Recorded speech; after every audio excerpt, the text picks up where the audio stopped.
नीति आयोग के मेंबर हैं VK Paul साहब, वो भी ये कोविड सिचुएशन पर कुछ बोल रहे हैं। एक बार पहले वो सुन लेते हैं, क्या कह रहे हैं सर? जी बिल्कुल बिल्कुल।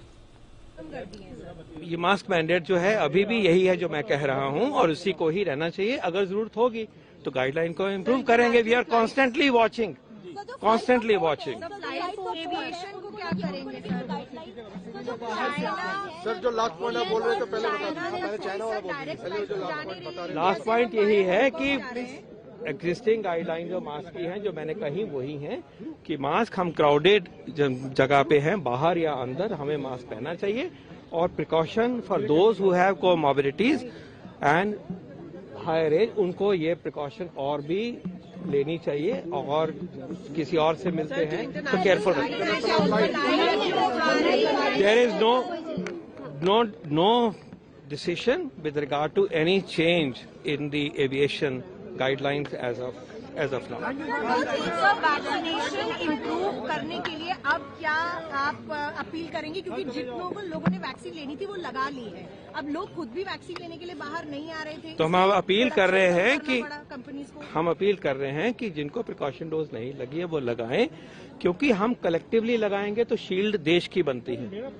इंडिविजुअल तो रुकता ही है, बचता ही है। तो ये जब एक गाइडलाइन है और हमारी स्ट्रैटेजी का हिस्सा है तो हमें उसको अपनाना चाहिए, ये अपील कर रहे हैं। लेनी पड़ेगी इंडिया में, चौथी डोज लेनी पड़ेगी जो डबल वैक्सीनेटेड है ऑलरेडी सर। साइंस के जैसे जैसे नॉलेज बढ़ता है, जैसे जैसे पता चलता है इस नई बीमारी के बारे में, उन सब के ऊपर पूरी नजर है और सोच है, और ये नॉलेज जहां हमें लीड करेगा वैसे फैसले होंगे। अभी जो कहा है मैंने, वो जो कहा है आज की डेट में यही मान्य है। इनफैक्ट नॉर्मल लाइफ लीड करिए, कोविड अप्रोप्रिएट बिहेवियर रखिए, सिम्टम आते हैं टेस्टिंग कराइए और प्रिकॉशन डोज लगाइए, इसी में बढ़ के इंटरनेशनल टेस्टिंग में कोई कमी नहीं है, टेस्ट करवाइए, बढ़ाना। इंटरनेशनल हमने तो रिसोर्स अवेलेबल करना है, टेस्टिंग की कैपेसिटी में कोई कमी है ही नहीं, ठीक है? तो आप आगे आइए, टेस्टिंग करिए। अभी जो गाइडलाइन है वो चली हुई है, हमने वो मैंडेटरी टेस्ट हटाया हुआ है। As of now there is no change. उसके बारे में माननीय स्वास्थ्य मंत्री जी ने जो लिखा है वो कह चुके हैं, मुझे उसके बारे में। ओके, तो ये है आपके लिए नीति आयोग के मेंबर वीके पॉल साहब, जो of course public health policy matters में काफी रिस्पेक्टेड वॉइस हैं। और कोविड अप्रोप्रिएट बिहेवियर फॉलो करिए, मास्क लगाइए क्राउडेड प्लेसेस में। अगर आपने अपने बूस्टर डोज नहीं लगवाया है तो वो लगवा लीजिए, टेस्टिंग करवानी है तो कोई करवा लीजिए। बट बड़ा स्टेटमेंट उनका ये आ रहा है कि आप जो भी कोविड से बचने के मेजर्स हैं वो फॉलो करें, बट फिलहाल सरकार की तरफ से कोई ऐसा कदम नहीं है। ना ही फ्लाइट्स पर रेस्ट्रिक्शंस लगाई जा रही हैं, ना ही कुछ और रेस्ट्रिक्शंस की बात की जा रही है। तो जो नॉर्मल लाइफ थी वो चल रही है, बट आप अपनी तरफ से पर्सनल बेसिस पर जो जो प्रिकॉशन ले सकते हैं, सावधानी बरत सकते हैं, वो जरूर करिए। ये वीके पॉल साहब का बयान आ रहा है। और अनिल जी, एक बार इनफैक्ट मार्केट से ही रिलेटेड ये बात भी निकल कर आ रही है, क्योंकि आज जिस तरह से फार्मा शेयर्स, डायग्नोस्टिक शेयर्स चल रहे हैं, थोड़ा डिफेंसिव रुझान हो रहा है, बाजार में वॉलेटिलिटी बढ़ रही है। ये चीन की कोविड स्थिति को लेकर ही थोड़ी चिंता की बात की जा रही है।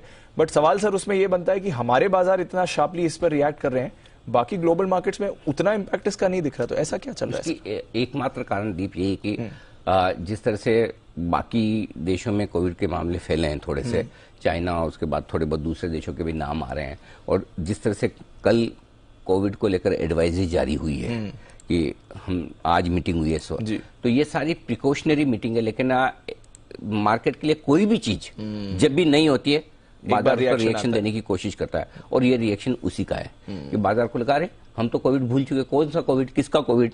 सर्दी खांसी बुखार तो हमेशा से होता है, अब तो वैसा हो गया। लेकिन ये सर्दी खांसी बुखार क्या कोविड, अब तो आजकल तुम टेस्ट भी नहीं करवाते, राइट? एग्जैक्टली, कौन से वायरल में सब टेस्ट करा रहे हो, खांसी हम में से सबको है, करेक्ट? सो अगर वो डर आपको लगे, जो कि लग रहा है, और उसके ऊपर व्हाट्सएप यूनिवर्सिटी ऐसे समय में बड़ी क्रिएटिव हो जाती है, बहुत सारे काम करती है, और लोग अलग अलग तरह से अपने अपने हिसाब से र्यूमर फैलाने में लगे कि लॉकडाउन हो सकता है, ये हो सकता है, ऐसा हो सकता है, वैसा हो सकता है। सो भाइयों और बहनों, ऐसा कोई डरने घबराने की जरूरत है नहीं और ऐसा कोई पैनिक है नहीं। बिकवाली के लिए कोई रीजन चाहिए, जिसे बेचना है उसे बहाना चाहिए, जिसे खरीदना है उसे मौका चाहिए। करेक्ट, दोनों तो जिसको बेचना है उसको बहाना मिला है, जिसको खरीदना है उसको मौका देखना है। सो आई डोंट थिंक कि आपको कहीं कोई पैनिक करने की जरूरत है। दुनिया भर में कहीं कोई मार्केट में कोई खराबी नहीं है। जिस किसी के भी बिकवाली का मूड था, मेरा स्ट्रांगली बोल्ड कॉल इस वक्त ये, we are done for the day. जो होना था, आज के जो लो बन गए, हम आसानी से उन लोगों को नहीं तोड़ेंगे अब। अंडरस्टूड।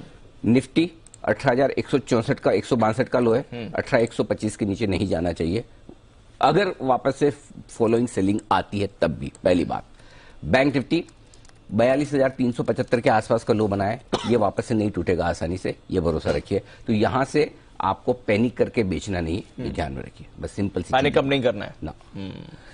हाँ, अगर एक सिंपल सी चीज दी, आपको हम में से किसको लगता है कि पुराना वाला कोविड वापस आ सकता है? कोई भी नहीं सोचता ना। कोई भी नहीं सोचता।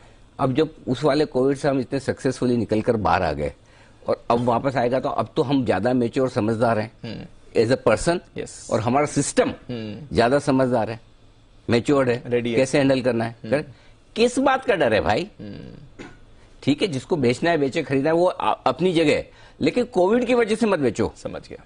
बेचारा कोविड पहले से बहुत बदनाम है, आज गिरने के लिए उसे और बदनाम मत करो। तो बाइंग, सेलिंग, प्रॉफिट बुकिंग ये अपनी जगह। So I think it's overdone. Panic करने की कोई जरूरत नहीं है।